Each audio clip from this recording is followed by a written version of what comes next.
Alrighty, we're going to go ahead and get started. Thank you, everyone, for joining the meeting today. My name is Michael Bell. I'm a sales executive with AcreValue. I'm going to be going over just a brief overview.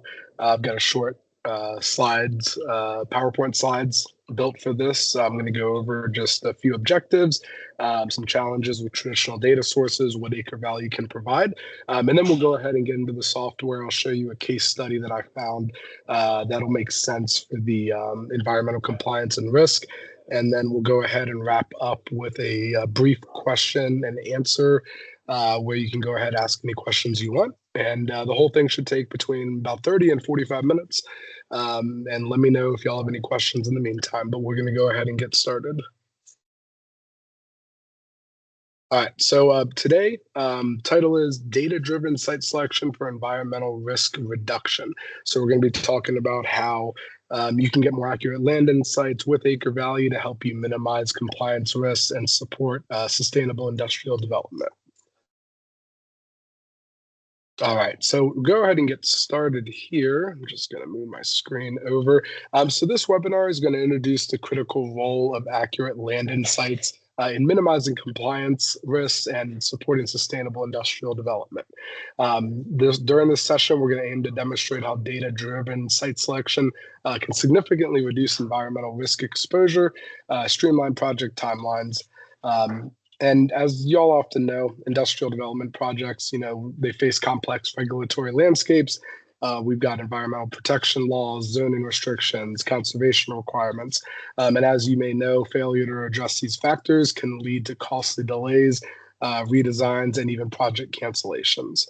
By leveraging comprehensive land intelligence like we provide with AcreValue, developers and investment people can go ahead and identify any potential compliance challenges before committing resources. This will allow, number one, a faster process, but also a smoother permitting process. And we're going to better align you with sustainability goals. The objectives of this webinar that I'm going to go over briefly include explaining the compliance challenges in development, limitations of traditional data, how we're going to provide a unified platform to address these challenges, and then finally, objectives and benefits for AcreValue versus not having a solution like AcreValue. All right, so regulatory risks, just a brief rundown. Industrial development projects, are subject to a wide range of regulatory requirements, as I just mentioned. These include protecting wetlands, endangered species, floodplains, as well as any zoning laws that dictate permissible land uses. Non-compliance in this, as you may know, can result in severe consequences, fines, legal disputes, project delays. For example, a manufacturing facility planned in a flood-prone area may require extensive mitigation measures. This in turn increases costs and timelines. Any kind of projects encroaching on protected habitats can trigger federal reviews under the Endangered Species Act. This could delay approvals for months or even years. And as developers, must also navigate state-specific water rights. So this does change state to state, vastly different here in Texas than a state like California would be. You must navigate these state-specific water rights, conservation easements, any infrastructure constraints. This a lot of times requires specialized knowledge and data access. The complexity of these regulations makes early stage risk identification essential. Without these accurate land insights, teams may overlook at some of these critical factors, leading to possible permit denials or last minute design changes. By understanding these compliance challenges up front, organizations can better prioritize sites that align with regulatory frameworks. And this proactive approach not only mitigates legal and financial risks, but also supports corporate sustainability commitments and stakeholder confidence. So some challenges that we see with traditional data sources. Traditional site selection processes, they often rely on fragmented, possibly outdated data sources. This really just creates a significant gap in environmental and compliance risk assessment. Parcel data, usually widely dispersed across county records, each have their own varying formats. Some are digitized, some are still using paper. And the update frequencies can vary anywhere from a week up to 6 months to a year. This is just variable county to county. This really makes aggregation time-consuming, possibly error-prone. Zoning information may be incomplete or inconsistently documented. This could lead to misinterpretation of land use restrictions. As far as environmental data sets, such as wetlands, maps, flood zone classifications, these are often siloed within federal or state agencies, requiring manual searches, cross-referencing. Lack of integration really forces developers to spend weeks compiling information. This could increase the likelihood of overlooking critical constraints. Just as an example, a parcel may appear suitable based on ownership, size, location, but it could contain hidden wetlands or conservation easements that complicate development. These data gaps not only delay decision-making, but also elevate compliance risks. Projects may proceed without full awareness of regulatory obligations. But now addressing these limitations requires a centralized platform that consolidates parcel zoning and environmental market data into a single, accessible, easy-to-use interface. These integrations enable rapid screening of potential sites, ensuring that compliance considerations are factored into any early stage planning, and reducing the risk of costly surprises later in the project life cycle. Excuse me. All right, so I went ahead and wrote down some key elements of comprehensive land intelligence, the data layers we can provide, the purpose, and the compliance impact. So accurate land insights, they really do encompass a broad range of data layers that collectively inform site selection and compliance risk management. At the core are verified parcel boundaries and ownership details. Now, these provide clarity on legal control and acquisition feasibility. Zoning and land use overlays, they are essential for determining whether a parcel aligns with intended industrial or commercial purposes. This will avoid conflicts with local ordinances. When it comes to environmental layers, this includes everything from wetlands, flood zones, protected habitats, etc. They can highlight the areas where development may trigger regulatory reviews or require possible mitigation measures. When it comes to soil and hydrology, soil composition, slope, that hydrology data really inform engineering decisions. This will ensure that sites are physically suitable for construction and long-term sustainability.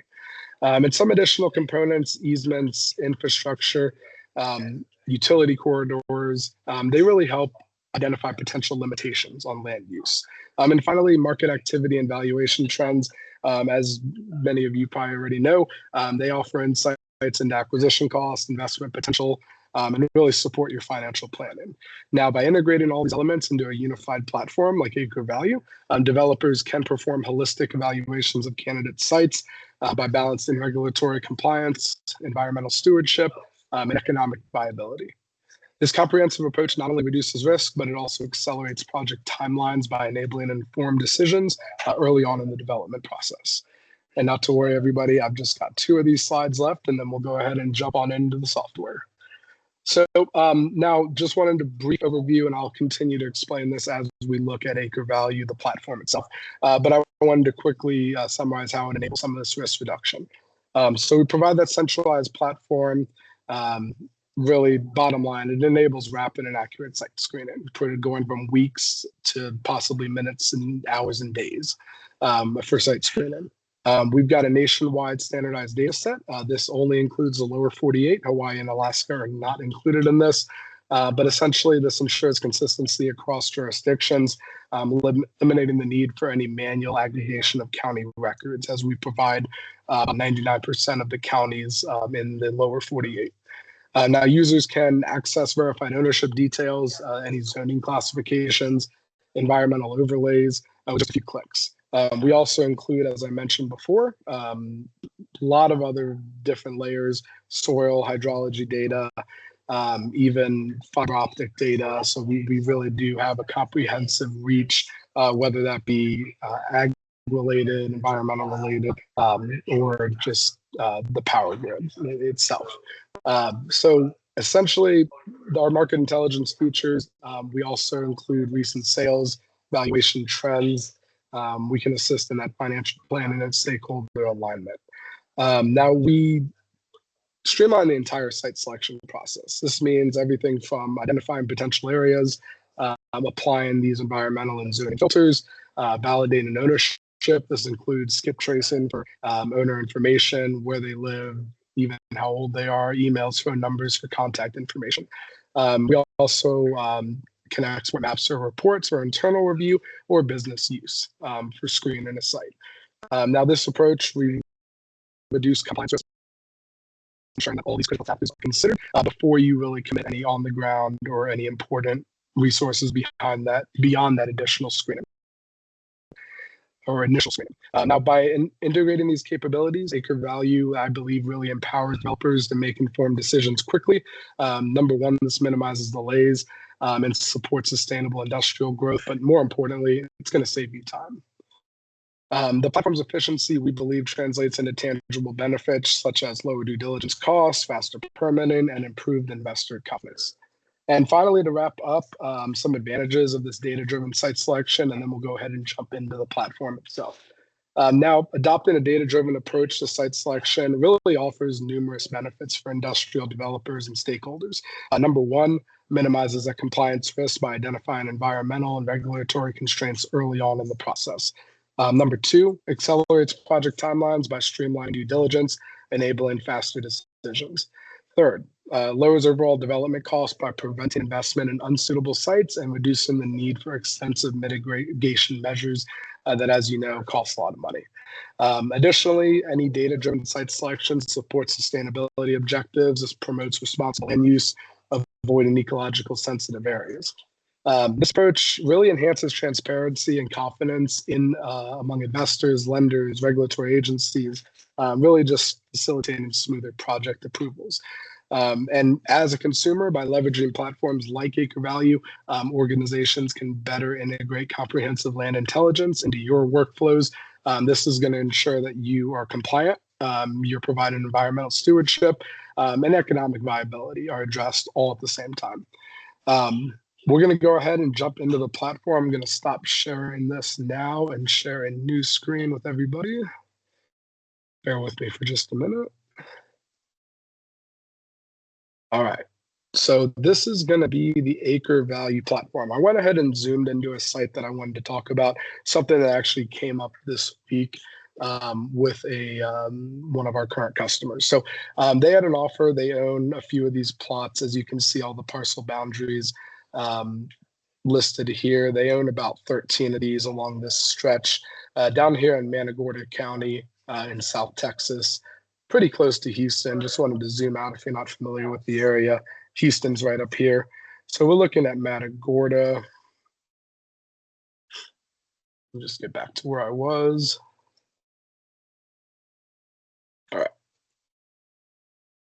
So taking a look at these parcels here, she had an offer from a developer that wanted to buy all of her parcels that stretched from up here, right along here, all the way down to this area. The last one was this one down here. So undeveloped parcels. We do have some houses here, but all of her parcels are not developed as of right now, but the developer obviously has plans to add more house in here. This is a very limited opportunity of having some waterfront opportunities here along the Colorado River. So she wanted to get some value for these parcels. Super easy to do. We went ahead, clicked the parcel. We can go ahead and run a report. This will give us any comparable sales that we can go ahead and dial in. This will also give you everything you need to know about that specific parcel, whether it is the soil, elevation, any endangered areas, flood risks, et cetera, et cetera. So when this report generates, usually takes about 10, 15 seconds. Here we go. We can go ahead and see some target comps. So we have here our target parcel. We're just at 5 acres, and it's going to go ahead and give us some target comps here. It'll give us 4 and list them out in the map as well. Now we can go ahead and filter these down, really easy to do. So whatever's most important to you, we can go ahead and lock in maybe from the past couple years, search radius of 50 miles tops. And I wanted to get something similar to her 5 acres. So I'm just going to put between 3 and 8 and apply these filters. This will give us a new set of 4 comps that maybe better match what she was looking to get. So these comps here that I was explaining to her, you're looking at about $55,000, $56,000 per acre is what they're valuing this one at for comparable sales. All of these are from 2025. Now, this was a little low in her mind. So the next thing we had to do was go ahead and figure out why. Why are they offering less? Like, what do they know that she may not know? And the biggest thing here was going to be the flood hazard. So as it is right here along the Colorado River, we've got the big time flood hazard zone. Really encompasses a lot of the parcels in her area. So that was the main reason why this was not coming back with an estimate that she really was looking for. And what we did when we went ahead and dug into, okay, well, let's find out, if some of the parcels are maybe in a better area than others, we can go ahead and overlay our FEMA flood zone maps. And right here, we get our answer. So we see that all these areas along the coast, as expected, are in that, high flood risk area. Now, this is all mapped out here in this lighter teal blue color. And you can see these striped areas. So her parcels are in this area. Why are these areas striped off? Well, we can go ahead and get a quick answer with that. Flood risk is down to moderate, and the reason for that is due to a levee. So she was aware of the levee. She didn't know where it was, but didn't really understand that if a levee is built here, as we can see, this is the levee line through here. This is only going to protect these back half areas and get them from a high flood risk down to more of a moderate flood risk. Unfortunately, her properties did not fall in this area, so that levee is not doing any good for her. So unfortunately, this is a use case that we realized that the offer that was made to her for her properties at the end of the day was probably a fair offer considering the flood risk in the area. So that's just a quick way that we can assess an area, whether you're looking to be the person investing and trying to get the best value for the land, or if you're selling the land yourself, trying to get the most out of it. You can kind of understand why you wouldn't be able to get a dollar value that would correspond with some of these lower risk areas. Now, that's just one of the areas that we can overlay. We've also got building footprints, so you can get a quick idea. All these little yellow highlighted areas are buildings. Get a quick idea of what land has already built up and what land is not. Flood zones, we can provide wetland information. Any water bodies, clearly highlight them. Now, this isn't an actual water body. This is more of a swamp or marsh area. A couple of her properties did fall into this as well. Another reason why they would have a lower value. So that's just one case study. To get into another case study, we could go ahead and look at something completely different. Maybe we're looking for battery storage parcel, and we're looking to go ahead and find comparable land to that. Well, number one, we're going to need some water. So any battery storage area, you're going to need that water cooling. So number one, we're going to want to find properties that have this water available, so we can get down to these parcel lines. But not just that, we're also going to want to go ahead and include electrical grid information, see if there's any power. Looks like there is a transmission line as well as a distribution line going down here. So that would make sense when it comes to somebody looking to invest in land that needs power, needs water. You can get a good idea which parcels make most sense to target. Now from here, let's just say, for example, I like this one. This looks good. It's next to a distribution line, transmission line, and it is close to a substation as well. So we got our substation over here. Let's say I want to go ahead and contact Wyatt Vera, see if we can go ahead and put an offer on this piece of land. Well, number one, what I'd want to do if I was this person, I want to go ahead and view all parcels with this owner. So it looks like Mr. Vera also owns a tract right next to this one. So really quickly, we can identify the stakeholder, how many plots of land he owns, the acreage, what that land has been used for in the past. And then I want to contact the owner. So we can go ahead and use our skip tracing. This is going to provide information for, I would say, maybe about 90% of people. So for this person, could not find any information for there. Just for example purposes, I'm going to pick another piece of land and just kind of give y'all an idea what this skip tracing will show.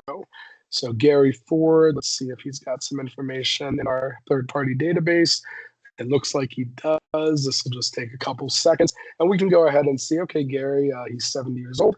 These are all the numbers associated with him, any alternative addresses. Looks like he either has investment properties out of state, maybe lives there, and these are his investment properties. So it'll go ahead and give you all the information that is publicly available for these people. So you can go ahead and do your outreach, do your due diligence. But from there, if we want to take a look at that, we can look at some more layers in a couple different ways. So we've got through AcreValue all of our map layers here on the left. This is going to be everything: electrical information, transmission lines, any structures, tax credit areas. Maybe you're looking for opportunity zone credits.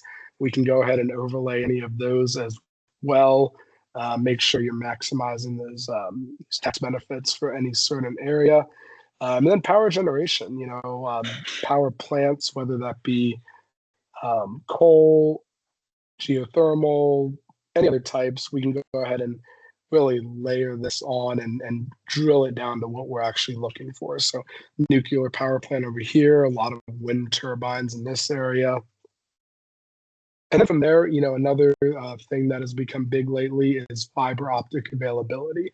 So we can go ahead and overlay that, and anything in these, excuse me, these darker red areas are going to have the most available fiber coverage. So it'll go ahead and tell you who's providing that, download, upload speed, and the coverage in that area. Again, to make a decision-making process faster, if you are requiring fiber lines for your project, obviously you want to avoid areas that don't have that yet, and probably target areas that already have a fiber RAM. Excuse me. Now, we were talking about certain environmental items and and how they relate and differ from state to state. We also provide for anybody that does work in the California area, specifically California water districts, as well as wildfire locations. Number one, due diligence. That's going to make it easier to find out information needed for what water district is in that area of interest. And the California wildfires, as you know, lately, they've really devastated Southern California. And this can really provide a view. And as I zoom in, you'll start to see these here for, what dates they started. Excuse me. How many acres they encompassed, and really, just another layer of diligence to see areas that maybe have these fires happening more often than not. So just an example of some state-by-state information that we can provide. Going from there, AcreValue was founded as an ag-first platform, but we really have expanded our reach into different items to promote usage for other industries. So at the end of the day, though, we're still going to give you all that ag-related information, whether that be crop cover, telling you exactly what crop is grown on which area. And this is all coming from the CDL, the USDA cropland data layer. Any protected areas, we can go ahead and view those, as I was talking about, for that environmental risk. Looks like this, for example, detention basin. Go ahead and highlight that here. Many others, as you click on them, you can get an idea of what they are. So here's some easements over here, environmental easements. Probably don't want to target any parcels in these areas. And finally, last thing I wanted to overlay, soil survey. Now, this is very important for valuation. When you're picking a land, obviously, the higher the soil health, the more costly that parcel is going to be.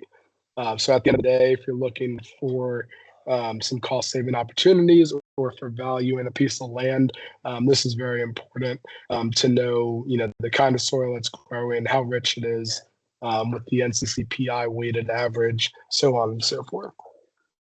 A lot more stuff I can go into. I'd like to open the floor now to any questions. If there's a specific area that y'all want to look at, please let me know. Go ahead and click that little Q&A button on the top of your screen, and you can go ahead and put any questions into the chat. And I just want everybody here to know as well, I'm more than happy to follow up with a one-on-one time to go over your specific use case and show you anything that I missed here. We can do that anytime tomorrow. I'm pretty much open for the day tomorrow. So if y'all like a follow-up, just post that in the chat or send me an email, and we can go ahead and do that. I went ahead and put my email into the chat if you'd like to reach out to me personally. If not, I'll stay on here for about 5 minutes, see if I can field any questions for anybody. If not, thank you so much, everybody, for joining today.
Hey, Kay, thank you for the question. I got that here. Would you be able to look over at 11790 East Farm Market? Yeah. Go ahead and put this address in. I'm going to share my screen again. All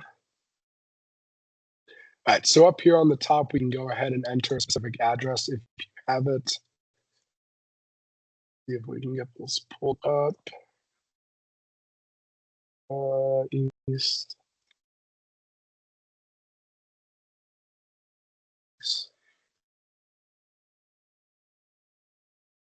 And Kay, do you have that farm to market highway number?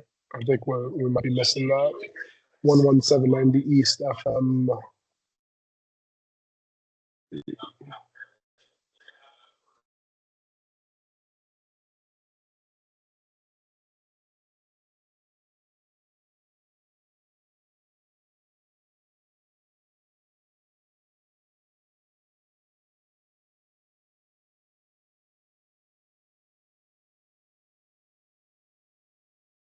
And as you can see with my little marker here, we are in the Austin area. So welcome as a local resident. Marble Falls was at 281. See if I can do a quick search. East Farm to Market 1431 might be it. Let me know if this is not correct, but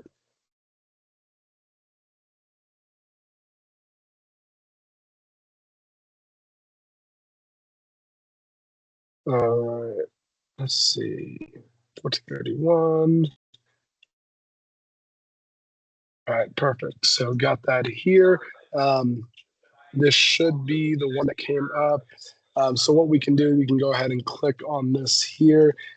Two ways we can get that soil information. Number one, just by running a report on the parcel. Number two, we can also simply just overlay the map layer for soil quality. This should generate right here in about 5 seconds or so. Got that. So still generating. Should just be a couple more seconds here.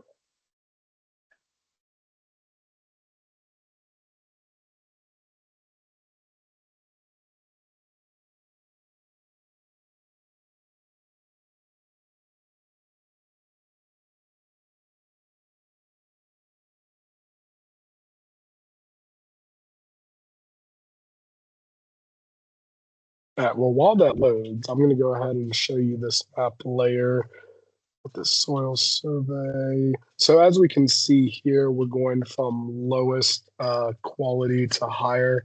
And it looks like this will probably fall in that lower range here. And let's see. So we've got, you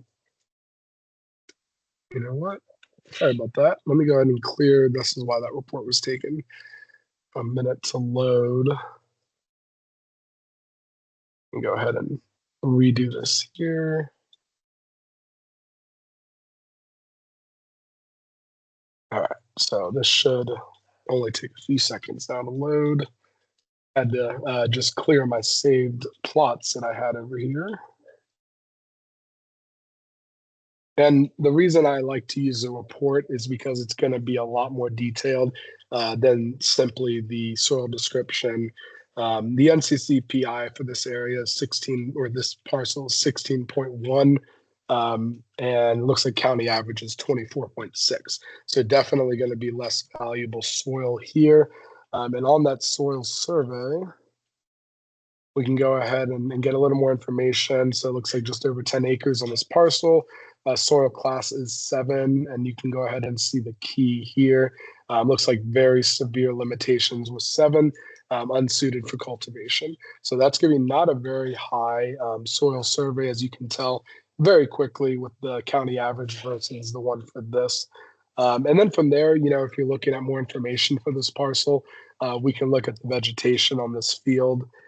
We can go ahead and see a heat map here, what areas are in that range with the NDVI, where it goes from best quality, and the red interior would be least.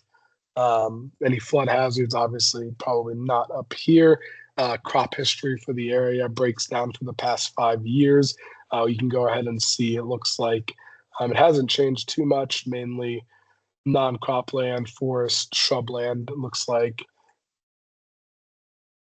no easements in the area.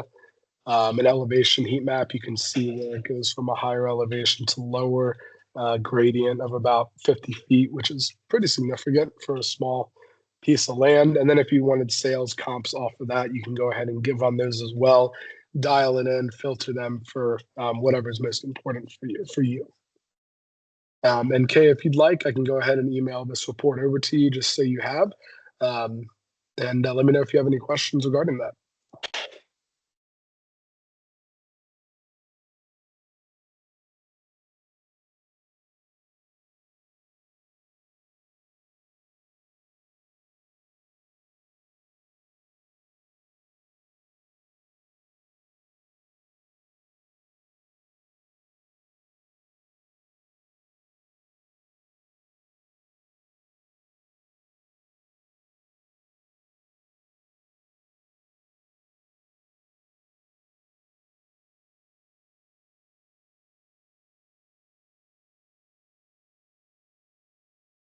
Alrighty, well, if there's no other questions, I'm going to go ahead and end the session now. Thank you all so much for the participation. Kay, I'll go ahead and email you that report over here shortly. And Sarah, if you need anything, I'll email you as well because you stayed on here. If you have any questions, please feel free to respond to the email. Thank you all so much.